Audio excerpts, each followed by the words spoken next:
सबसे पहली खबर की तह पर उतरते हैं, जो कि एकदम रीसेंट खबर है अरविंद केजरीवाल से जुड़ी हुई।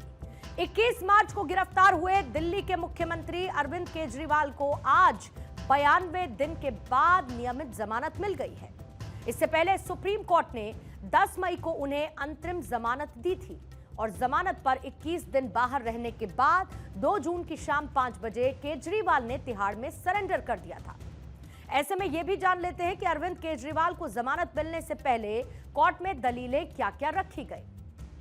ईडी की तरफ से दलील यह दी गई कि केजरीवाल ने अपनी पार्टी के लिए साउथ ग्रुप से 100 करोड़ रुपए की रिश्वत मांगी थी, जिस पर केजरीवाल के वकील की दलील थी कि सीएम के खिलाफ पूरा मामला बयानों पर आधारित है और कोरी कल्पना है।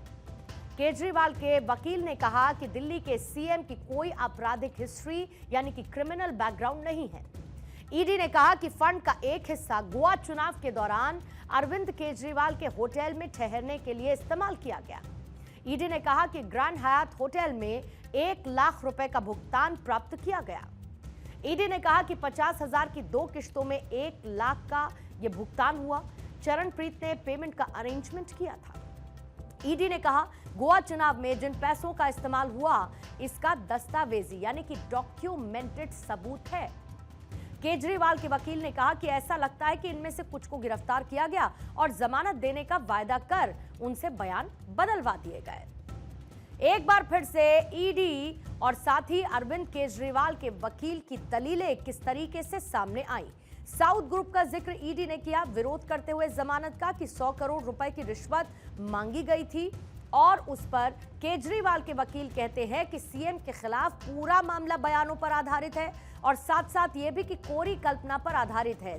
दिल्ली के सीएम की कोई भी क्रिमिनल बैकग्राउंड नहीं है, आपराधिक हिस्ट्री नहीं है। साथ ही केजरीवाल के वकील ये कहते हैं कि ऐसा लगता है इनमें से कुछ को गिरफ्तार किया गया, जमानत देने का वायदा कर बयान बदलवाए गए। ये वो उन लोगों का जिक्र कर रहे हैं जिनके स्टेटमेंट्स दर्ज किए गए।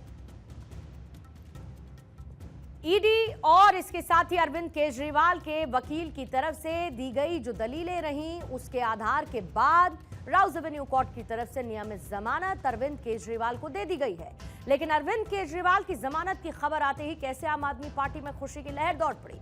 सबसे पहले आतिशी मरलीना की तरफ से किया गया ट्वीट इस वक्त आपके सामने है, जिसमें एक प्रमुख बात जिस पर ध्यान देने वाली है वो है सत्यमेव जयते, यानी कि सत्य की जीत हुई है। इसका जिक्र आतिशी मरलीना की तरफ से किया गया।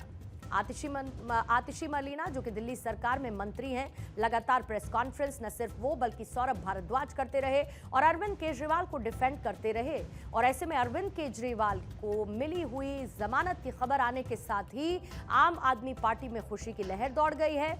और इसके साथ ही जो आम आदमी पार्टी की लीगल टीम रही, यानी कि उनके एडवोकेट रहे ऋषिकेश कुमार, उनका क्या कहना है अरविंद केजरीवाल को मिली जमानत के बाद, वो पहले आपको सुनवा देते हैं।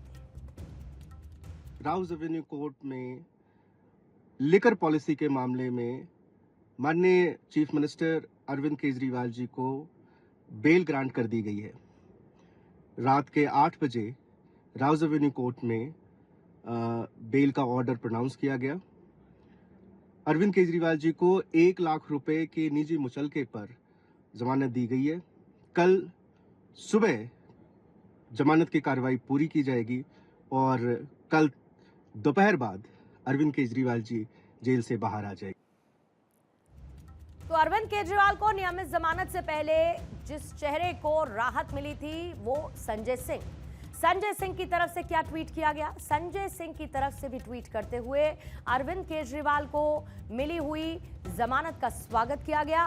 क्या कहा अरविंद केजरीवाल ने आतिशी के ट्वीट के बाद, आपको वो भी सुनवाएंगे। जब देश के अंदर एक जनादेश आया है इस सरकार के खिलाफ, मौजूदा सरकार के खिलाफ, तो मुझे लगता है कि अरविंद केजरीवाल का ऐसे वक्त में बाहर आना लोकतंत्र को मजबूती देगा और दिल्ली की जनता के लिए, देश की जनता के लिए आज बहुत खुशी का दिन है, बहुत बड़ी खबर है। हम सब लोग उत्साहित हैं इस खबर को सुन के और मैं माननीय न्यायालय का जो फैसला आया है उसको सर झुका के नमन करता हूं। बहुत बड़ा फैसला उन्होंने दिया है। सर झुका के नमन, बड़ा फैसला दिया गया है कोर्ट की तरफ से और इसका स्वागत करते हुए संजय सिंह को आपने सुना।